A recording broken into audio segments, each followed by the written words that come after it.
So, hello mga kulitshop, isang magandang hapon po sa ating lahat. Ayan, so nandito na naman tayo sa Sitio Ragatan, Bangkod, Indang, Cavite. At nandito na naman si Zane, nagbabike na naman po, ano.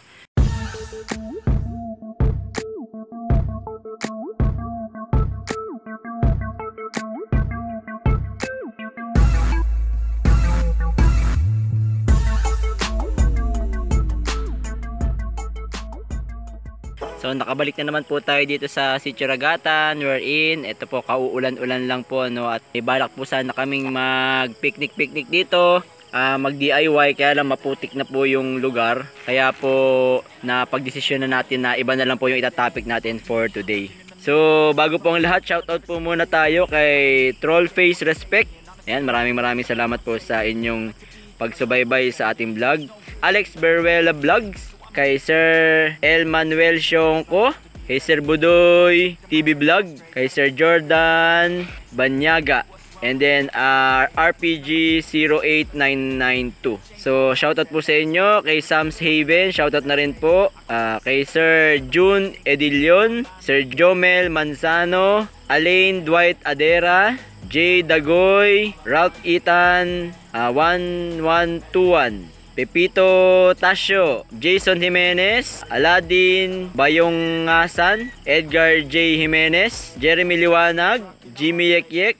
Ayan, yung ating pong mga dati pang subscribers. Eduardo Obando, Aljun Sahol, Adriel Ablasa, at sa mga patuloy pong sumusuporta sa kulitshop, maraming salamat po sa inyo, no.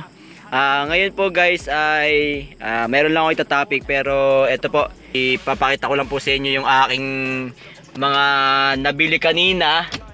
6 na litrong engine oil, kasi due for change oil na po tayo sa sakyan natin, na umabot po ng 1.5. Ayan po, 6 na litro, 250 po ang isa. 6 na litro po yung binili ko dahil 4 liters po para sa engine natin at 2 liters para sa ating transmission, due for change oil na po talaga.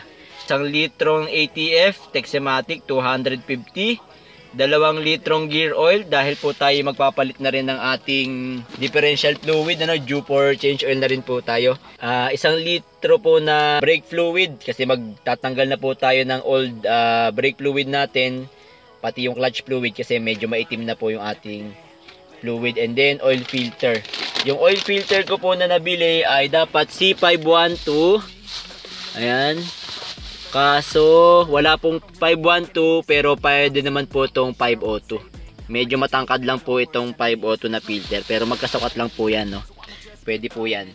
And then ang nabili ko po na gear oil, ayan, Corteco. Ang tatak po niya Corteco, sa E90 GL5. Ayan. So ito naman, magagamit po naman natin dito ay wala pang 2 liters. Sa atin pong transmission, pinagtatalunan pa kung gear oil po or engine oil ang ginagamit natin sa manual transmission. So according po sa ating manual, ay pag manual transmission, gagamit po tayo ng engine oil. Ayan. And then yung ating ATF para sa ating power steering fluid, no?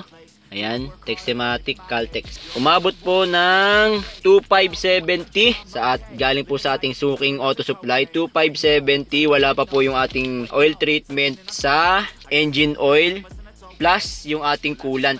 Yung coolant po natin sa Lazada na lang natin in order. Anytime naman po ay pwede nating palitan.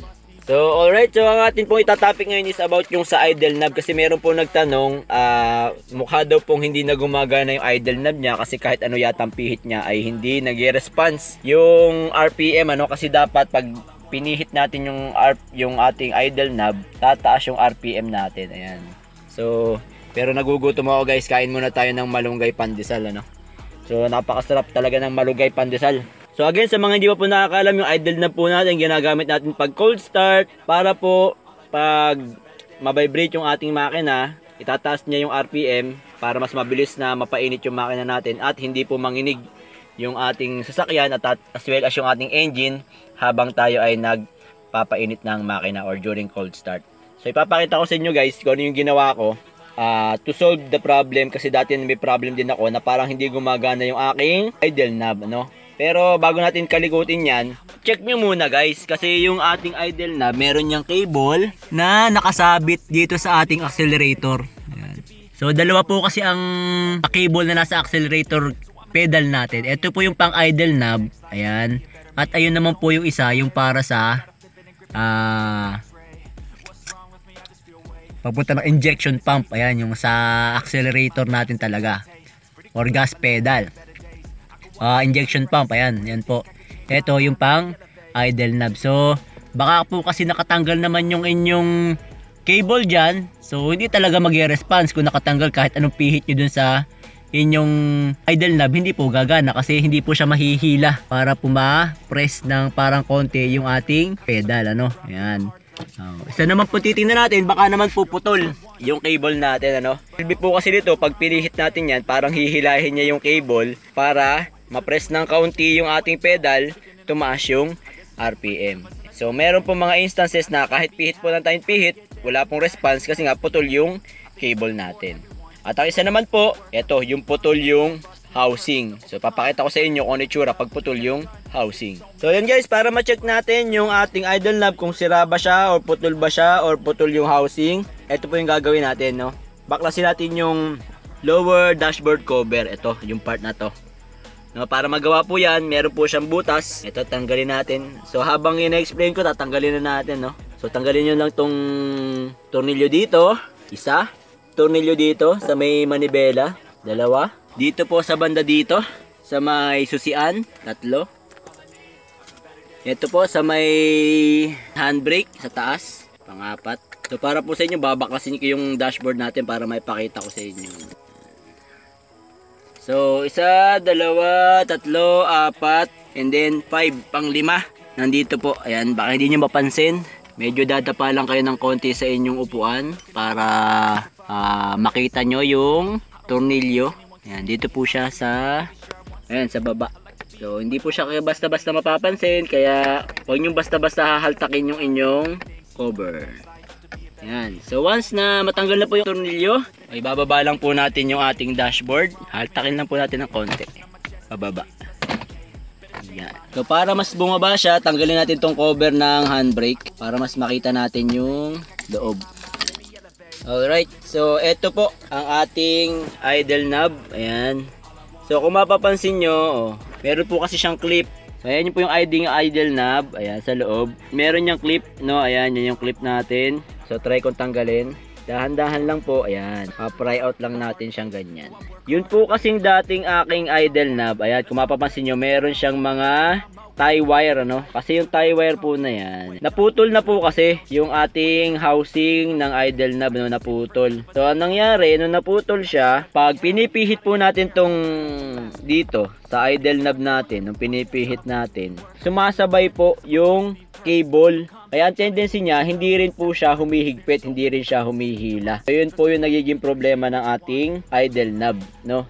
So ang ginawa ko po dito, pinagdugtong ko po yung dalawang part and then tinalian ko po ng tie wire and then pinatakan ko po ng mighty band. Yan, para pag inikot ko po tong part na to, yung knob niya, hindi po sasabay itong nasa ilalim. So yung iba naman po na experience, umiikot po yung idle knob, no? Mahihigpitan, pero habang tinatapakan si accelerator pedal, bumabalik ngayon sa zero setting yung idle knob nila. Kasi nga po ay hinahigit siya, nahigit nung idle knob pag hila dun sa cable, nahigit. Pero pag tapak po natin doon sa accelerator cable, nawawala yung tension niya. So pag nawala po yung tension niya, ang tendency po niyan, bumalik po siya sa kanyang pwesto. Kasi wala na siyang puwersa para hilahin po yung cable.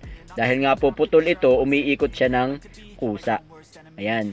So ang isang solusyon po dyan, kung ayaw nyo po magremedyo ng ganito, paltan nyo po yung buong cable or yung buong assembly ng idle knob. Ano po? Ayan. Pero ito, remedyo lang po na ginawa ko. Hindi pa po ako nagbablog noon. Ito na yung ginawa ko kasi napansin ko na agad na medyo kakaiba nga po yung idle knob, hindi gumagana. So anong nangyari po noon, binaklas ko. Ayan, ginawa ko ng paraan. 6 years na po yan. 6 years mahigit na po kasi mas matanda pa kay Zane tong sasakyan eh. So ayan po yung naging solusyon natin dyan guys. Pwede nyo naman pong baklasin yan. So ang gagawin po, kung gusto nyo palitan siya ng buo, punta kayo dito sa may pedal. Ayan. Tapos hilahin nyo tong pinaka bato nya, yung pinaka lock. Tapos pag nahila po, alisin nyo dito sa pedal. Tapos alisin nyo yung pagkakakawit dito. Then tsaka nyo hihilahin ngayon dito sa ibabaw. So ganun po. Then pagbalik naman, mahuhugot nyo na si buong idle knob. Pag nahugot nyo na po yan, papalitan nyo ng bago, itutuntun nyo po dun sa loob yung pinaka cable nya, papunta dun sa loob. Then ibabalik nyo dito sa ilalim. Pag nandito na siya sa ilalim, isabit nyo lang po dito sa kanyang pinaka kabitan, and then isabit sa pedal. So yun po ang paraan nya para makapagpalit tayo ng idle knob, no? Kung mapapansin nyo po, yung idle knob ko ay wala na nung isang clip. Kaya medyo iniingatan natin yan na magalaw ng magalaw, kasi yan nga po, hindi na siya masyado nag-i-stuck or nag-i-stay in place pagka tinanggal natin ang tinanggal. At pag naputol po yan, ito minsan lumuluwa bigla. Ayan, lumuluwang ganyan bigla dun sa ating dashboard, ano? So sa pagbabalik naman po, kailangan lang po nating ibalik yung pwesto niya kanina. At bago po niya ibalik yan, tatandaan niyo po, kailangan ma-shoot natin yung aircon vent. Ayan. Para dun po sa pagpapalamig ng mga itlog natin. Ayan, meron tayong aircon vent dito. At lalabas po dito sa may bandang pagitan ng ating mga hita. Para dyan, pampalamig po ng itlog yan. Kailangan po maibalik nyo ng maayos doon sa bunganga nitong aircon vent natin. Ayan, yung pinaka. Kasi pag hindi po nakalagay yan dyan, kayo rin po maiinitan yung mga itlog nyo. Lalo na pag mainit, hindi po gagana yung aircon vent natin. So itatama lang po natin ng konti. Alam ko naman po na kayang-kaya nyo yan. Tututok nyo lang. Yan. So itutok nyo lang po dun sa bibig ng aircon vent, then push. Pag pumasok na po siyang ganyan, ayan, tingnan nyo yung mga joints nya kung nagtatapat-tapat. Tsaka natin ibabalik yung mga tornilyo. So isa dito sa ilalim. So sumunod naman po yun nandito sa may ating kanang part. So dahil po meron akong nilagay na dashboard trim, ayan, isasaksak na rin natin yung dashboard trim natin. So ito nga po, hindi ko to tinatanggal kasi gawa po na itong dashboard trim natin. Kaya lang, para ma-demo ko sa inyo yung sa idle knob, ginawa ko tinanggal ko na, sinacrifice ko na matanggal. So ayan, maganda po kasi may ipit na ipit siya. And then dito po ito pa, meron pa pala isa dito sa sulok. Next is dito po. So dito naman po sa may bandang kaliwa. Yan, so tatandaan nyo lang guys, pag magkakabit kayo nito, kailangan na may tatapat nyo ng maayos yung mga tornilyo sa mga butas at doon sa mga pag-iipitan niya, no? Kumapit siya ng maayos. And then once na ma-secure na po natin siya, pwede na po natin ibalik itong cover ng ating handbrake as well as itong ating idle knob. So madali lang naman, ipapasok lang naman natin yan dito. Yan, iipit natin. Okay, then pag naikabit na po natin yung ating idle knob, itetest natin siya kung siya ba ay gumagana. So try natin. So start ko si engine natin guys.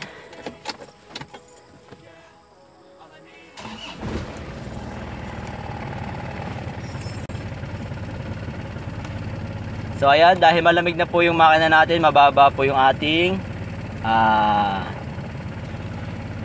idle. Ayan. So pipihitin natin si idle knob.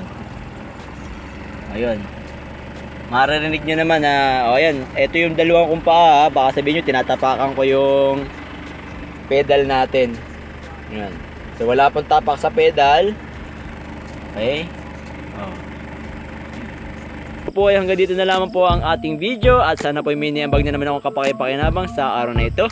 At sa mga hindi pa po nakasubscribe, subscribe lang tayo sa Kulit Shop. Ang shop na makulit pero walang physical shop. See you on my next videos. Bye bye. Ayan, enjoy na po si Saint Mag. Bye.